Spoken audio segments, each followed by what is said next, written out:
Hello all and welcome to my second attempt to record my first ever Let's Play of XCOM Enemy Unknown. It's my second attempt because I didn't realise how difficult editing my videos would be, so I'm doing all of these in one take. So any mistakes you hear, any time I trip over my words, that's because I cannot yet work out how to edit these videos. So without further ado, get on with the game. In this Let's Play, we'll be playing in Superhuman difficulty and there'll be no reloading. So, let's pick a site for our first base. I like to pick Europe because you're near several funding countries immediately: UK, Spain, France, Germany and Italy.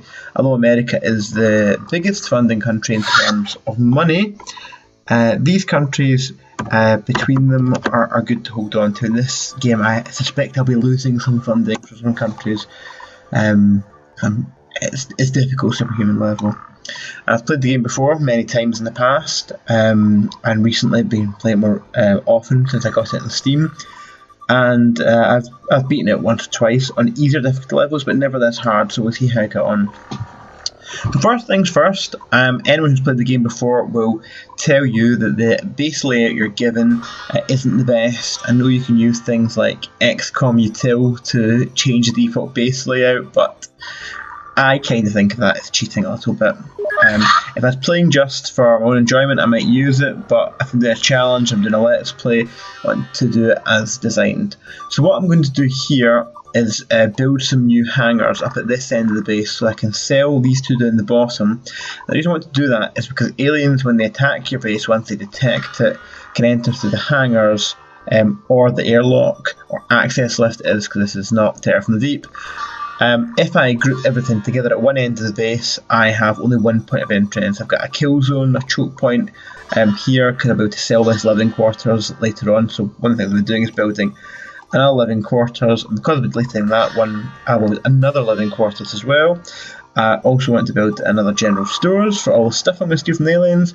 I want to build an alien containment so we can capture live aliens, and I want to build a large radar system. Now, in other Let's Plays I've heard people talking about this having a worse detection rate than the small system, but it does have a longer range, and I'm keeping the small system anyway in this base, so I don't know. If someone knows better, they can leave a comment. It'll be my first commenter. So that taken care of, I'll be waiting till these are built to move the interceptors into here and sell these, and when these are built I'll sell this as well. Now, one of the things I always forget to do when I play XCOM is to start research straight away, because I've got 10 scientists available. I never use the motion scanner playing XCOM. I have used it before, but I find the whole using it to find aliens just a bit tedious, and ultimately they usually find me before I have a chance to track them down. So I'm going to choose between laser weapons and medikit. I'm going to choose laser weapons because I think there's a big step up over what you're given at the start, and also so few of my soldiers seem to survive getting shot before we have armour for them, so medikits have limited use at this point in the game. You can also start manufacturing laser weapons to sell without consuming any of the alien resources. I forgot what they're called in this game. Illyrium and alien alloys, I think. I keep wanting to say aquaplastics, but that is again Terror from the Deep. I refer to things a lot like that because it's a game I've played more of. To do that, one thing we want to do as well is to quickly check our soldiers. Some people like to go through them, assign them different tasks, get rid of ones who have certain weak stats. I know in this game that most of these people are going to be dead after 2 missions, so I'm just going to keep all of them and buy plenty more. I know I've got 22 space left in my current living quarters, so I'm going to get 12 more soldiers so I can quickly fill the craft and replenish it, and 10 more scientists to speed up the research, because research is key to succeeding in this game. Mainly for getting better weapons, craft and equipment, and ultimately you need it to win the game. We'll talk about that hopefully later on. Now, because I like simplicity in games, I just sell everything that isn't rifles and grenades at the start. And yes, I know these equipment are better than rifles, but generally I managed to progress to better alien equipment and laser equipment early enough on that I don't need to use these things. And remembering what all the different things stand for and what aliens are good against just gets a bit tedious for me as well when I really want to get on with the game. So I'm going to sell all this stuff, get more grenades, get more rifles, rifle clips, and importantly buy electro flares for those night missions, which anyone who's played the game before will know are pretty horrific. So let's get some more rifles. I think I have 8 there. Let's get 12. Get a bunch more clips. And get some more grenades, and also some electro. Oh, and I'll get some stun rods as well, because before you get access to the stun bombs and the small launcher which the aliens use to stun people, having stun rods is the only way to capture live aliens. They'll get the mind probe, we won't know which aliens to capture, but sometimes we just need to capture any of them for certain research advances. I can't remember what research you need to do to get certain things. Unlike Terror from the Deep, there's no horrible bugged research path that I probably won't be looking up between recordings unless I get really stuck, but I'm hoping that I get to the point where I need to do that rather than worry about that just now. We look at also the interceptor craft, for simplicity, but also because until you get the better craft, these crafts are very easy for the stronger alien craft to destroy. I like to switch everything to avalanche missiles. Now I don't have 4 avalanche launchers, so I have to put stingrays on the craft to get the cannons off, which I'll sell. I'll sell a few of the stingray missiles as well, but get rid of these soon. I want to make some more space for buying avalanche missiles. So sell these, and I'll purchase 3 more avalanche launchers, and this will probably get me maybe 10 of these missiles. Oh, only 5 avalanche missiles I can get in storage. Once I'm able to sell the rest of the stingray stuff, I'll be able to buy more and also build more stores on them. Get more as well. So I've got my interceptors the way I want. I have my craft kitted out the way I want with the crew on it. Let's see. Oh, make sure you've all got rifles. No storage clip, just leave that on. But you've all got rifles, some extra clips, you've all got grenades.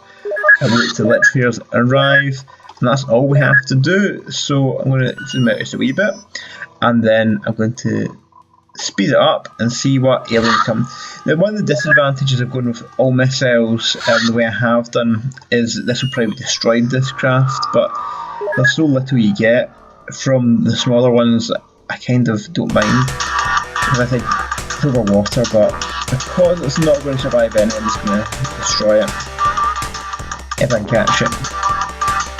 Another advantage of the avalanche missiles is a much longer range. It's incredible how much longer they are, and that allows you to tackle some of the bigger crafts without taking any damage, which is a real risk of them being destroyed early on. Try and do it again and catch it.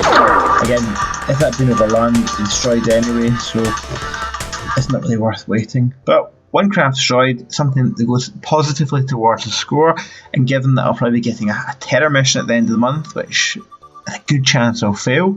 In my first attempt at doing a let's play of this, I did fail quite badly, so I'm not expecting a different outcome by doing it again. I think Einstein said repeating things and expecting different results is a sign of insanity. I'm probably misquoting him, or it's apocryphal or something like that, but I digress. I'll be keeping these recordings to about 15 minutes in length. I think it's a good digestible length. It's also because I've not yet configured the YouTube channel to have anything longer than that. Now, the rifles and various clips and things have arrived. One thing I'm not going to forget to do now is to put the electro flares on the craft. I'll also put the stun rods on, but mainly it's for the electro flares, because a night mission without them, the alien sight as far as I'm aware isn't affected by the dark, but your soldiers is, and they can see you a lot more quickly than you can see them. Now, I'm just putting 14 of everything on because I'm equipping for a full squad, and also I'm conscious of space I don't have. I need to sell off this extra kit just now, so I'm going to do that if you have a bit more space. Pistols in this game are less than worthless. They really are. When you compare it to any other sort of one-handed gun, like the laser pistol or the plasma pistol, it's amazing that just through a bit more playtesting, they didn't realise how weak they were. Maybe in easy modes, but or beginner it's called, I just don't think they have any skill. And smoke grenades, I've just never been convinced by their efficacy. I don't know if they work well or not. Sometimes when I'm hiding in smoke created by explosions, which I think the aliens can see me anyway. Maybe they can't. Maybe I'm wrong. Anyway, onwards. I have a new avalanche missile, so what I can do now is equip these craft, get rid of all stingrays, so I'm only using one type of missile, so it makes things a lot easier for re-equipping. One disadvantage of avalanches is that they only hold 3 missiles compared to Stingray 6, but the greater range, greater damage, and ability to engage with craft without getting your interceptors destroyed makes them far more valuable, because you can always send 2 interceptors after something in a row. So I'm going to sell these off. And see how nice my inventory sort of thing for the base looks. It's less complicated. It gets horribly complicated later on with all the alien stuff you get, but I like things to be quite simple. It's also important, not from the craft side of things, but from the actual infantry sort of weapon side of things, to keep it simple, because when you have a base attack, the first 80 items are what's accessible to you when you're equipping your troops. So you've got lots of weapons, no ammo, or you've got lots of basic weapons at the start, they'll be the first things allocated to you, so you want to have your good stuff when that happens, and I'm expecting that defending the base will be something we have to deal with in this game.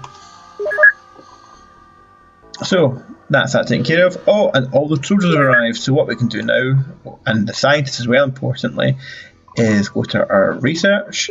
It's going well. Stick in 10 more scientists. It's now going from good to excellent, which is good. We'll go soon get laser pistol research. And we'll equip the craft with some more crew. I'm afraid most of you are cannon fodder, but that's what happens when we don't have the great weapons or armour yet. So accept that. And that's pretty quick. Now we get the laser pistol. Once I get this and start making it, I mean, I give these to the troops as soon as I make them, but then I replace them by laser pistols straight away because they're so much better.